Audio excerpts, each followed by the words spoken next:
Hola, bienvenidos a la clase. Continuando con el tema de patrimonio, hoy vamos a hablar sobre las acciones preferentes.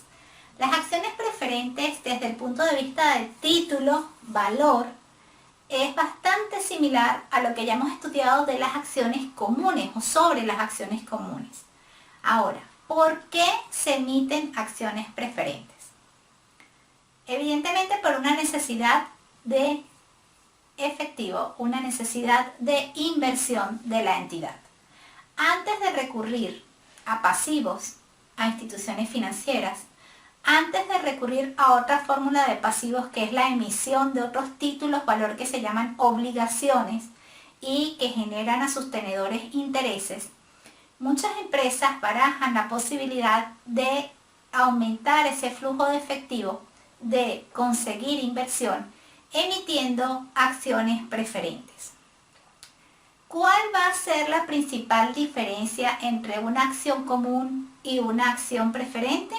El dividendo. Evidentemente las acciones preferentes, para que sean atractivas al mercado, van a tener un dividendo prioritario y van a tener generalmente un mayor porcentaje de dividendo que las acciones comunes. Les voy a dejar en el blog, para que visiten el blog, se los dejo en la cajita de descripción, las diferencias más importantes entre acciones comunes y acciones preferentes en una tablita. Pero, desde el punto de vista práctico, lo más importante que tienen que tener presentes, jóvenes, es el dividendo. Si hay pérdidas en la entidad o en la empresa, el estado de resultados da pérdida, costos y gastos son superiores a ingresos. Evidentemente no va a existir un monto para un decreto y posterior liquidación de dividendos. Pero para esas acciones preferentes, cuando no se puede pagar el año que no hay utilidad, que hay pérdida, y no hay para pagar el dividendo se acumula, es acumulativo. Y en el primer ejercicio económico que esa entidad, que esa empresa vuelve a tener utilidad, primero van a tener prioridad los accionistas preferentes y después el remanente se reparte a los accionistas comunes. Entonces, prioridad al momento de reparto de dividendos y generalmente el monto del dividendo es mayor para esos accionistas preferentes. Ahora, no es una desventaja, pero sí evidentemente los accionistas comunes, la junta directiva, puede indicar en la asamblea, decidir, bueno, vamos a emitir acciones preferentes porque necesitamos capital, pero vamos a limitar el derecho a voz y voto, porque si no, un tercero podría adueñarse de la entidad, en el sentido de toma de decisiones, ¿sí? Es en ese sentido. Entonces, el dividendo para los accionistas preferentes es superior, es prioritario, pero el derecho a voz y voto siempre va a quedar en su mayoría en manos de esos accionistas comunes, esos accionistas que constituyeron la entidad, o esos accionistas que posteriormente se incorporan, pero con acciones comunes en mano. ¿Ok? Acciones preferentes, otra característica que tienen es que generalmente tienen una fecha de vencimiento, una caducidad.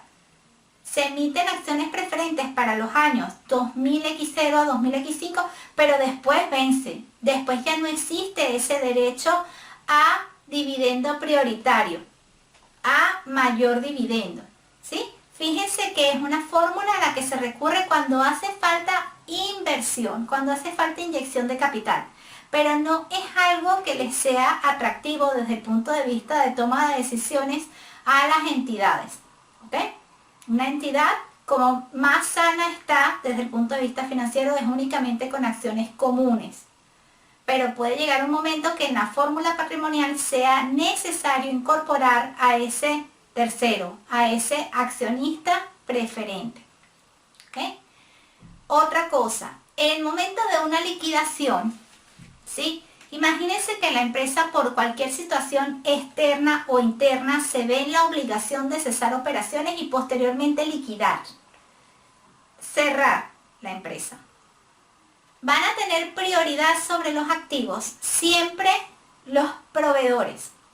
Y los proveedores, el primer proveedor, el primer pasivo que se debe cancelar, se supone, en las entidades son los empleados. Una vez que se liquidan los empleados, se pasa a proveedores o terceros como las cuentas por pagar proveedores, ¿sí?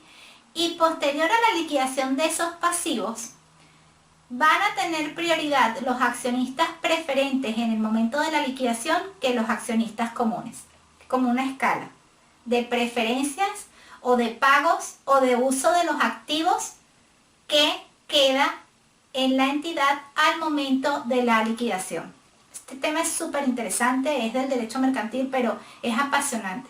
Y recuerden que los contadores estamos muy ligados con los abogados, al menos en términos fiscales y mercantiles. Así que es algo que ustedes tienen que tener en cuenta y considerar.